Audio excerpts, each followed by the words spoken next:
পূর্ণ প্রতিযোগিতামূলক বাজার আলোচনা করছি সপ্তম অধ্যায় প্রথম বর্ষ বার্ষিক অর্থনীতি। যারা আগের লেকচারগুলো দেখো আই বাটনে অথবা ডেসক্রিপশন চেক করলে তোমরা প্লেলিস্টটা পেয়ে যাবে, সেখান থেকে আগের লেকচারগুলো দেখে আসতে পারো। আমাদের আজকের লেকচারটা দেখার জন্য আগের লেকচারটা দেখা অনেক গুরুত্বপূর্ণ, যেখানে আমি স্বাভাবিক, অস্বাভাবিক এবং লোকসান সহ শব্দকালীন ভারসাম্যের পূর্ণ প্রতিযোগিতামূলক বাজারের যে বৈশিষ্ট্য মানে যে পদ্ধতি রয়েছে সেটা দেখিয়েছিলাম। সেটারই একটা আলোচনা করব যে লোকসান সহ এখানে কীভাবে ভারসাম্য অর্জন করতে পারে। এখানে আমি একটা কিছু গল্প বলবো। এখানে প্রথমে আমাদের কোশ্চেনে বলা হয়েছে লোকসান সহ, তার মানে ফার্মটা অলরেডি এখানে ক্ষতিগ্রস্ত হয়েছে, ঠিক আছে, অলরেডি তার লোকসান হয়ে গেছে। এখন এখানে প্রশ্ন হচ্ছে সে লোকসান সহ মানে লোকসান যে হয়েছে এই লোকসান সহ কি সে উৎপাদনটা চালিয়ে যাবে নাকি বন্ধ করে দেবে।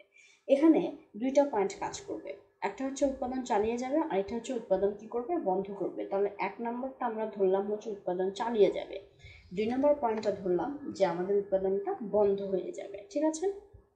উৎপাদন চালিয়ে যাওয়া এবং বন্ধ হয়ে যাওয়ার পিছনে এখানে একটা হচ্ছে বিষয়, এখানে কলকারখানা নামে ধরলাম, সে ব্যক্তিটার নাম হচ্ছে এভিসি। এই এভিসির উপর নির্ভর করছে যে সেই ফার্মটা উৎপাদন চালিয়ে যাবে নাকি উৎপাদন বন্ধ করবে। এবং আর একটা সহোদর ভাই আছে, তার নাম হচ্ছে পি, অর্থাৎ পি এবং এভিসি এই দুইটার উপর নির্ভর করবে ফার্ম উৎপাদন চালিয়ে যাবে নাকি বন্ধ হয়ে যাবে। পি কি এভিসি সেগুলো পরে দেখো, আমি একটু বলে দিই যে পি হচ্ছে দাম এবং এটার ফুল নাম হচ্ছে গড় পরিবর্তনীয় খরচ, ঠিক আছে। আমাদের ডেফিনেশন না জানলেই হবে। ধরলাম এক ভাই হচ্ছে পি, এক ভাই এবিসি, এই দুইটার উপর নির্ভর করবে যে ফার্ম উৎপাদন চালিয়ে যাবে নাকি বন্ধ করবে। আচ্ছা, যদি বিষয়টা এরকম হয়, পি বড় ভাই, ধরলাম বড় ভাই যদি উপরে থাকে, পিটা যদি উপরে থাকে এবং এভিসি এটা যদি নিচে থাকে, ঠিক আছে, তাহলে কে উপরে থাকলো, পিটা উপরে থাকলো এবং এভিসি নিচে থাকলো, তাহলে ফার্মটার উৎপাদন চালিয়ে যাবে। আর যদি এরকম হয় যে এভিসিটাই উপরে আছে, পিটাই নিচে আছে, তাহলে ফার্ম উৎপাদন বন্ধ করবে। খুব ভালো করে বোঝো, খুবই সুন্দর বিষয়। বইয়ে ওরকম করে দেওয়া নাই, আমি নিজের মতো করে সাজিয়েছি তোমাদেরকে বোঝানোর জন্য। প্রথমে কি হলো, উৎপাদন চালিয়ে যাবে কিনা। প্রথমে বলেছি যে ফার্মের কিন্তু অলরেডি লোকসান হয়ে গেছে, অলরেডি সে ফার্মটা ক্ষতিগ্রস্ত হয়ে আছে। এখন এই ক্ষতি নিয়ে সে উৎপাদন চালিয়ে যাবে কিনা এই বিষয় নিয়ে আমরা আলোচনা করছি। তাহলে এক নম্বর বিষয় যে উৎপাদন ক্ষতিগ্রস্ত হয়েও সে উৎপাদন চালিয়ে যাবে কখন, যদি পি বড় ভাইটা যদি উপরে থাকে এবং এভিসি যদি নিচে থাকে, তাহলে সে চালিয়ে যাবে। আর এরকম অবস্থা হয় যে এভিসি উপরে আছে, পি নিচে আছে, তাহলে সে উৎপাদন চালিয়ে যাবে না, শেষ হয়ে গেল এটা। আর আরেকটা বিষয় যেটা তোমাদের এটা বোঝার জন্য মনে রাখতে হবে, সেটা দেখো, এই এভিসি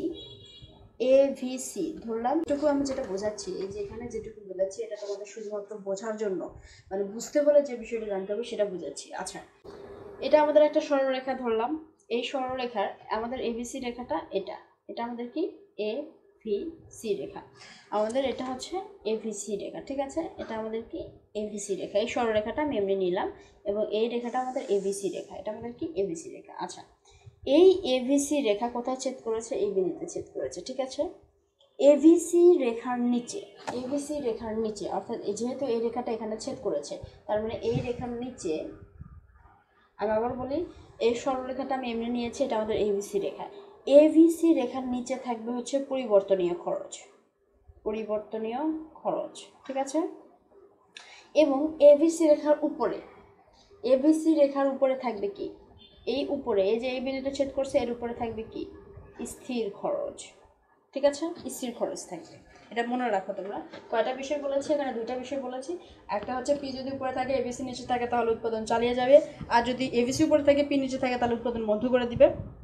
এবং এভিসি রেখার যে বিন্দুতে ছেদ করে তার নিচে থাকে পরিবর্তনীয় খরচ এবং তার উপরে থাকে হচ্ছে স্থির খরচ, তার উপরে থাকে কি, স্থির খরচ। বইয়ে খুঁজে লাভ নেই, এরকম করে বইয়ে দেওয়া নেই, আসলে আমি নিজের মতো করে বোঝানোর জন্য বলছি। আচ্ছা, এখন প্রথম আমরা যে বিষয় দেখবো সেটা হচ্ছে ফার্মটা উৎপাদন চালিয়ে যাবে, এক নম্বর বিষয় দেখব। তাহলে ফার্ম উৎপাদন কি হবে, চালিয়ে যাবে। দেখো, আমরা এর আগে লেকচার যখন দেখেছিলাম যে ফার্মের লোকসান হয়েছিল, দেখো লোকসানের চিত্রটা একটু আমি তোমাদের মনে করে দিই। দেখো, লোকসান কখন হয়, গড় খরচটা কোথায় থাকে, এই যে এটা আমাদের আয় রেখার উপরে রয়েছে খরচ, আয় রেখার উপরে কি রয়েছে, খরচ রয়েছে, অর্থাৎ খরচটা বেশি এবং আয়টা কম, এটা আমাদের খরচ। অলরেডি ফার্মটা লোকসান অবস্থা, অর্থাৎ এই অবস্থাতে ফার্মটা রয়েছে। এখন এরপরে আমরা বিশ্লেষণ করব, এই চিত্রটা কিন্তু আমরা এখন আর্ট করবো যে খরচটা উপরে থাকবে, আয়টা নিচে থাকবে, ঠিক আছে। এটা আমাদের লোকসান সহ ভারসাম্য। আচ্ছা, তার মানে আমরা প্রথমে কি করব, এখানে একটা লেখচিত্র নিব। লেখচিত্র এক্স অক্ষ বরাবর আমরা জানি হচ্ছে উৎপাদন নেই আমরা, রাইট। এবং ও ওয়াই অক্ষ বরাবর আমরা কি নেই, একটা নেই হচ্ছে দাম, একটা হচ্ছে আমাদের আয়, একটা হচ্ছে আমাদের খরচ। দাম, আয়, খরচ নেই, ঠিক আছে, কোনো সমস্যা নেই এটাতে। যেহেতু ফার্মের লোকসান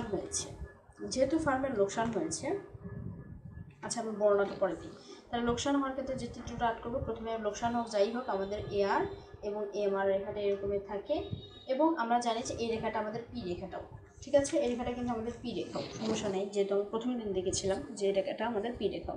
এখন লোকসানের চিত্র কীরকম হবে, আমি সেম এই চিত্রটা আর্ট করবো, এই যে লোকসানের চিত্র, কিন্তু আমি তোমাদের আবার একটু বোঝাই দেবো। তাহলে প্রথমে আমাদের কি করতে হয়, ভারসাম্য অর্জন করে। ভারসাম্য শর্তে কি, যে এম আর রেখার সাথে কার সম্পর্ক, এমসি রেখার সম্পর্ক।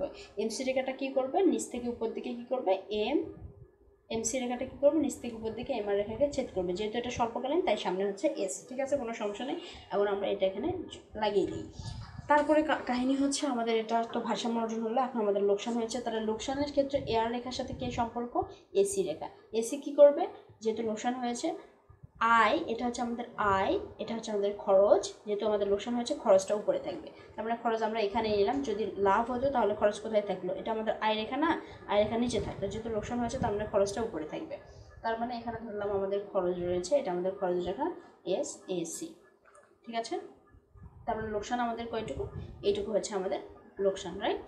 আচ্ছা, এখন কথা হচ্ছে যে এটা তো লোকসান সহ, অর্থাৎ আমরা কিছুই করি না, আমরা আগের দিনে চিত্রটা এখানে রিভিশন দিলাম। এখন আমাদের এবিসি এবং পিকে নিয়ে আসতে হবে, আমাদের যে চালিয়ে যাবো। আমরা প্রথমে কী করছি, 1 নম্বর চিত্র আঁক করছি, আমরা চালিয়ে যাবো। চালিয়ে গেলে আমরা কী বলেছি, যে পি উপরে থাকবে, এবিসি নিচে থাকবে। আমাদের পি রেখা কোনটা, এই যে আমাদের পি রেখা, পি নিচে কী থাকবে, এবিসি, বড় ভাই যদি থাকে, এভিসি যদি থাকে, তাহলে সে উৎপাদন চালিয়ে যাবে। তার মানে পি রেখা হচ্ছে আমাদের এটা, তার মানে এই পি রেখার নিচে রাখতে হবে আমাদের এবিসি। তার মানে আমাদের এবিসি নিলাম, ধরলাম এখানে, এবিসি কোথায় আমাদের এখানে, এই যে পি এর নিচে নিলাম হচ্ছে আমরা এবিসি, এটাই আমাদের কি এভিসি। দেখো ভালো করে, পি উপরে থাকবে, পি উপরে রয়েছে, এবিসি নিচে থাকবে, এবিসি কি নিচে রয়েছে, এই যে পি এর নিচে রয়েছে এবিসি। এখন এই অবস্থাতে ফার্ম উৎপাদন চালিয়ে যাবে। তোমরা বইয়ে এরকমই চিত্র দেখতে পারবে, কিন্তু বই আসলে বোঝার মতো করে দেওয়া নেই। আচ্ছা, এখন এটাকে আমরা বর্ণনা করবো, বিশ্লেষণ করব। তাহলে প্রথমে এটা তো লোকসান হয়েছে, ফার্ম এখানে উৎপাদন চালিয়ে যাচ্ছে, তার মানে এখানে পি বড়, এবিসি কি ছোট, পি বড়, এবিসি ছোট, এই অবস্থাতে কি হবে, ফার্ম উৎপাদন চালিয়ে যাবে। আচ্ছা, কেন উৎপাদন চালিয়ে যাবে দেখো। এখন আমি তোমাদেরকে বলেছিলাম যে এভিসি এর নিচে থাকে পরিবর্তনীয় খরচ এবং এবিসি এর উপর থাকে স্থির খরচ। আমি যদি এগুলোকে মার্কিং করি যে এটা আমাদের পি, এটা আমাদের পি নট, ঠিক আছে, এই ভারসাম্য বিন্দু, এটা আমাদের এ বিন্দু, এটা আমাদের বি বিন্দু, এটা আমাদের বি বিন্দু, এটা আমাদের ই, এটা আমাদের এম। তার মানে এভিসি এর নিচে থাকে পরিবর্তনীয় খরচ, তার মানে কি ইএম হচ্ছে আমাদের কি, ইএম ইকুয়াল টু পরিবর্তনীয় খরচ, পরিবর্তনীয় খরচ। এবং আমাদের এভিসির উপরে কি থাকবে, স্থির খরচ। তার মানে এভিসির উপরে যতটুকুই থাক না কেন ততটুকুই আছে আমাদের স্থির খরচ। তার মানে বিই আমাদের কি স্থির খরচ।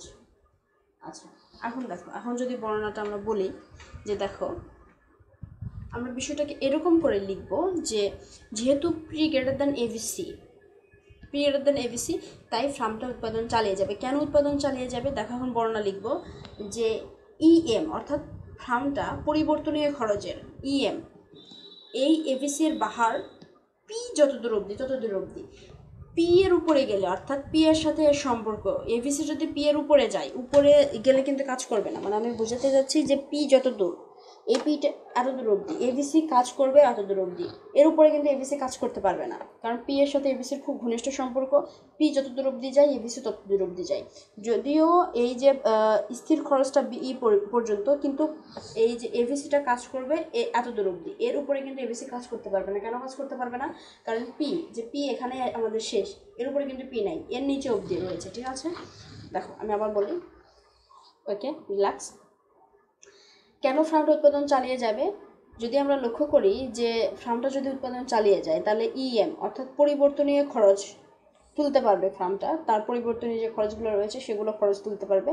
এবং স্থির খরচ আমরা দেখেছি বি, অর্থাৎ এখান থেকে এইটুকু আমাদের স্থির খরচ, স্থির খরচের এই অংশটা ফার্ম তুলতে পারবে, স্থির খরচে কি এই অংশটা ফার্ম তুলতে পারবে।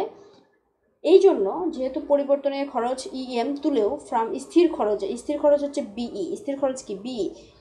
এক মিনিট আমি একটু মার্কিং করি। দেখো স্থির খরচ আমাদের বিই, এখানে পুরোটা হচ্ছে আমাদের স্থির খরচ। এই স্থির খরচের বিই এর মধ্যে ফার্ম অর্থাৎ এতটুকু পরিমাণ ফার্ম তুলতে পারছে এবং বাকি এতটুকু রয়ে যাচ্ছে, এইটুকু ফার্ম তুলতে পারছে না, সেজন্য ফার্মের বড় কোনো ক্ষতি হচ্ছে না। তার মানে আমরা কি বর্ণনা লিখবো যে পি গ্রেটার দেন এবিসি হলে ফার্ম উৎপাদন চালিয়ে যাবে। কেন উৎপাদন চালিয়ে যাবে? কারণ ফার্ম এই অবস্থায় পরিবর্তনীয় খরচ তোলার সাথে সাথে স্থির খরচের একটা অংশ তুলতে পারে। ঠিক আছে, এইটুকুই কিন্তু তুলতে পারবে, এর উপরে কিন্তু ফার্ম তুলতে পারবে না। কেন?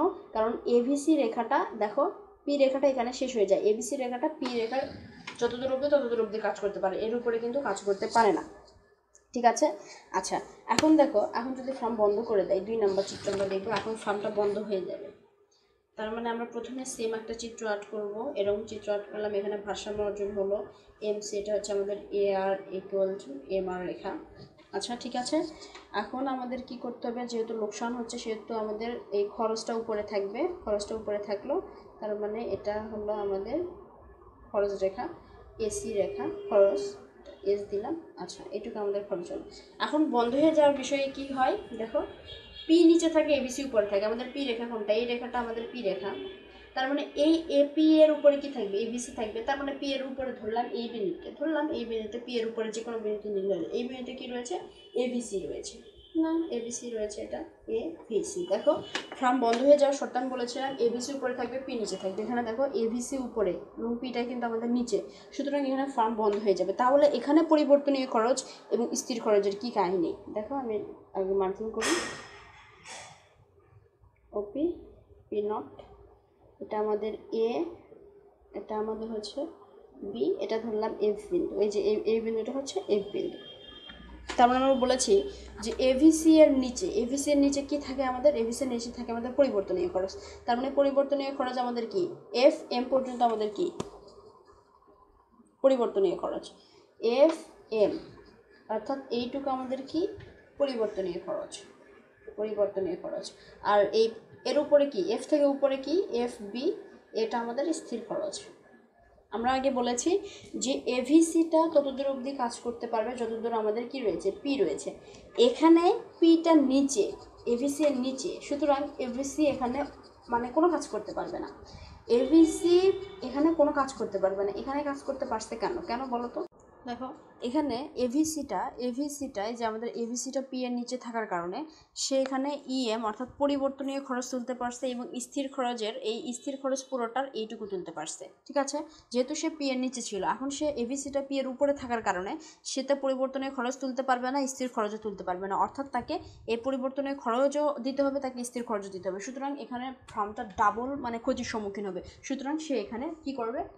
লোকসান মানে ফার্মটা বন্ধ করে দিবে। তাহলে ফার্ম চালিয়ে যাওয়ার শর্ত আমাদের দেখেছি, পি যদি এবিসির উপরে থাকে। ফার্ম বন্ধের শর্ত কি? যদি এখানে এভিসিটাই বড় হয়। তার মানে এখানে বলতে পারি পি গ্রেটার দেন হচ্ছে এভিসি, আর এখানে কে বড়? এভিসি পির থেকে বড়। দুই চিহ্ন কিন্তু একই। এখানে এই যে এই চিহ্নটার মুখ বরাবর, এই বরাবর যেটা থাকবে সেটা হচ্ছে বড়। এখানে যদি আমি 2 রাখি, 2 হবে বড়, 1 হবে ছোট। আবার যদি দেখো এরকম করে দিই, এখানে এই মুখ বরাবর যেটা থাকবে, এর মুখ বরাবর কে থাকবে? ধরো এখানে 2 থাকলো, এখানে 1 থাকলো, তার মানে এর মুখে যে আছে সে হচ্ছে বড়। এরকম করে লিখলেও এটাও সঠিক, এটাও সঠিক। ঠিক আছে, এখানে দুইভাবে লিখেছি। অনেকে ভাববে যে কি হলো এটা, এবিসি এর মুখের দিকে রয়েছে, তার মানে এখানে এবিসি বড়, এখানে এবিসি মুখের দিকে রয়েছে, এবিসি বড়। অর্থাৎ আমি এখানে ফুল বোঝাতে নিশ্চয়ই সক্ষম হয়েছি। কয়টা বিষয় মনে রাখতে হবে আমি সামারি করে দিই, যে পি যদি এবিসির উপরে থাকে তাহলে ফার্ম উৎপাদন চালিয়ে যাবে, আর এভিসি যদি উপরে থাকে, পি নিচে থাকে, উৎপাদন বন্ধ করে দেবে। এবং এভিসিটা যতদূর অবধি কাজ করবে ততদূর অবধি পি রয়েছে। যদি এভিসি পি এর উপরে থাকে তাহলে সে কাজ করতে সক্ষম হবে না, অর্থাৎ সে কাজ করতে পারবে না। তার মানে 2 নম্বর চিত্রে আমরা দেখেছি, যেহেতু পি এর উপরে রয়েছে এবিসি, এখানে রয়েছে পি আর এভিসি রয়েছে উপরে, সুতরাং এখানে ফার্মটা মানে কোনো ক্ষমতা নেই এখানে সে তার উৎপাদন চালিয়ে যাওয়ার, কারণ এখানে সে ডাবল লোকসান হবে। তার পরিবর্তনের খরচ তুলতে হবে, স্থির খরচ তুলতে হবে। তার পরিবর্তনের খরচ এফএম এবং স্থির খরচ দুটাই তুলতে হবে। আর যদি পি এর নিচে থাকে এবিসি, তাহলে সে পরিবর্তনীয় খরচ এর একটা অংশ তুলতে পারে এবং স্থির খরচের বাকি মানে অর্ধেক অংশটুকু তুলতে পারে, বাকি অর্ধেকটুকু পারে না। এই অবস্থায় ফার্ম উৎপাদন চালিয়ে যেতে পারে। মোস্ট ইম্পর্টেন্ট কোয়েশ্চেন পরীক্ষাতে এসেছে। এই যে এখানে যে মেইন টপিক দুইটা বললাম, এই দুইটা মেইন হচ্ছে বিষয়টা হচ্ছে আসল বিষয়, যেগুলো তোমাদের বইয়ে সুন্দর করে সাজিয়ে দেওয়া নাই, যার জন্য আমি বললাম। তো আমাদের নিশ্চয়ই খুব তাড়াতাড়ি দেখা হবে নেক্সট লেকচারে। আমি হচ্ছে এই যে ব্যষ্টিক অর্থনীতির পূর্ণ পরিচিতামূলক বাজার, এই বাজারটা শেষ করে দেওয়ার চেষ্টা করবো, পরিসংখ্যান এবং ম্যাথের দিকে ফোকাস দেওয়ার, এবং তোমাদের পরিসংখ্যান এবং ম্যাথের রেগুলার লেকচার আসবে। সে পর্যন্ত সবাই ভালো থাকো, সুস্থ থাকো।